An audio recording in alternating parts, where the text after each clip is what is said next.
নমস্কার বন্ধুরা, দেশের সমস্ত কেন্দ্র সরকারি এবং রাজ্য সরকারি কর্মচারী এবং পেনশনারদের জন্য একটি বড় সুখবর। সম্প্রতি সুপ্রিম কোর্ট এবং কেরালা হাইকোর্ট সমস্ত পেনশন হিসেবের ক্ষেত্রে একটি যুগান্তকারী রায় দিয়েছে এবং সেখানে পেনশন যে হিসেব তার এই নিয়মের বদলের ফলে পেনশন কিন্তু বৃদ্ধি পেতে চলেছে সমস্ত পেনশনারদের, যারা এই নিয়মের মধ্যে যোগ্য হবেন। বিষয়টা কি সরাসরি আমরা ভিডিওতেই দেখে নেব। দেখুন, কেরালা হাইকোর্টের দুইজন মাননীয় বিচারপতি মোহাম্মদ মুস্তাক এবং বিচারপতি পি কৃষ্ণকুমার দুইজন মিলে একটি রায় দিয়েছেন।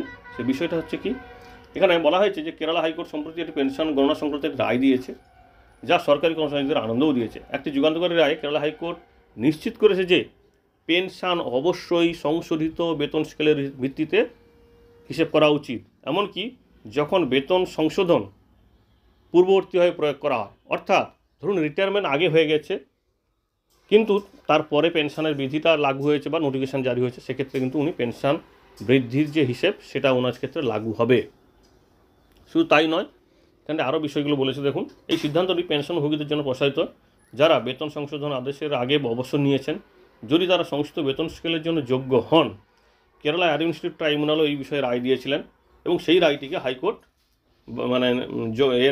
বহাল রাখলো এবং যেখানে বলা হয়েছে বাধ্যতামূলকভাবে 2006-এর পরিবর্তে 2009-এর ইউজিসি স্কেলের অধীনে বিশ্ববিদ্যালয়ের শিক্ষকদের জন্য সংশোধিত পেনশন বাস্তবায়নকে সীমিত করেছিল।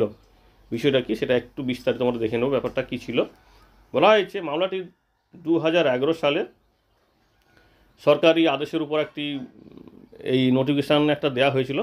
সেখানে বলা হয়েছে যে ইউজিসি বেতন স্কেলের অধীনে কলেজ এবং বিশ্ববিদ্যালয়ের শিক্ষকদের বেতন ভাতা সংশোধন করা হয়েছিল। এতে বলা হয়েছিল প্রথমে যে 1 জানুয়ারি 2006 বা তারপরে অবসর নেওয়া শিক্ষকদের সেই তারিখ থেকে সংশোধনের বেতন স্কেলের ভিত্তিতে তাদের পেনশন গণনা করা হবে, অর্থাৎ 2006-এর 1 জানুয়ারি থেকে। এবং সেই অনুযায়ী তাদের যে পেনশন গণনার সূত্র ছিল চাকরির শেষ 10 মাসের গড় বেতনের 50%, সেটাই কিন্তু রেখেছে। কিন্তু পরে সরকার একটি ক্লারিফিকেশান জারি করে, সেখানে বলা হয়েছে যে ইউজিসির বিশেষ পেনশন বিধানের মধ্যে 1 জুলাই 2009 থেকে এই নতুন নিয়মটি লাগু করা হচ্ছে এবং অন্যান্য সরকারি কর্মচারীদের জন্যও কিন্তু সংশোধনের সুবিধা রাখা হলো। তো এইখানটাতেই তাদের সমস্যা ছিল এবং সেই অনুযায়ী কেরালা প্রশাসনিক ট্রাইব্যুনাল সেখানে একটি রায় বিচার হয়েছিল। মাননীয় রাঘবেন্দ্র আচার্য এবং অন্যান্য বনাম কর্ণাটক এবং অন্যান্য এবং সেই সঙ্গে সুপ্রিম কোর্টেরও একটি রায়ের এখানে উল্লেখ করা হয়েছে। সেক্ষেত্রে বলা হয়েছে সুপ্রিম কোর্ট এই যুক্তি খারিজ করেছিল যে ইউজিসির বেতন সংশোধনের সাথে যুক্ত পেনশনারি সুবিধা অন্যান্য সরকার কর্মচারীদের থেকে আলাদা এটা করা যাবে না। অর্থাৎ কোনোভাবে একটা দপ্তর তার কর্মচারীদের জন্য রাজ্য সরকারের যে অন্যান্য কর্মচারী থেকে আলাদাভাবে কোনো পেনশন হিসাব করতে পারবে না। যা হবে সবার জন্য সমানভাবে এবং নোটিফিকেশান জারি যেদিনই হোক না কেন, তিনি যদি ওই দিন ওই যোগ্য হয়ে থাকেন ওই পেনশনে, তাহলে কিন্তু ওনাকে সেই পেনশনের সুবিধা দিতে হবে। এবং এখানে চূড়ান্ত রায়ের কথা বলা হয়েছে। দেখুন, 2009 সাল পর্যন্ত পেনশনারি সুবিধা বিলম্বিত করার কোনো বৈধ কারণ ছিল না। হাইকোর্টের ট্রাইব্যুনালের আদেশ বহাল রেখেছে এবং এখানে সরকারকে বলা হয়েছে যে ক্লারিফিকেশান বা স্পষ্টীকরণ দেওয়া হয়েছিল সেটা কিন্তু বাতিল করা হয়েছে।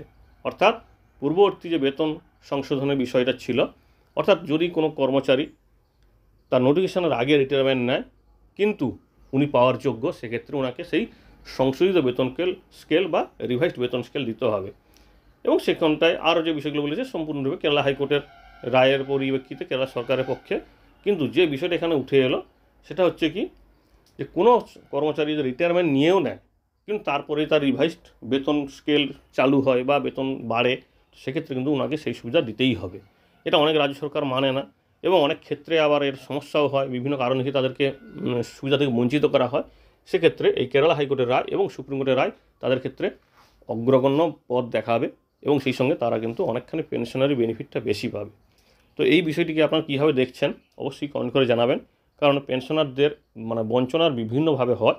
তারা কম পেনশন পাচ্ছে, কখনো কম টাকা পাচ্ছে, কখনো হিসেবের সমস্যা, কখনো পেনশন চালু হতে সমস্যা।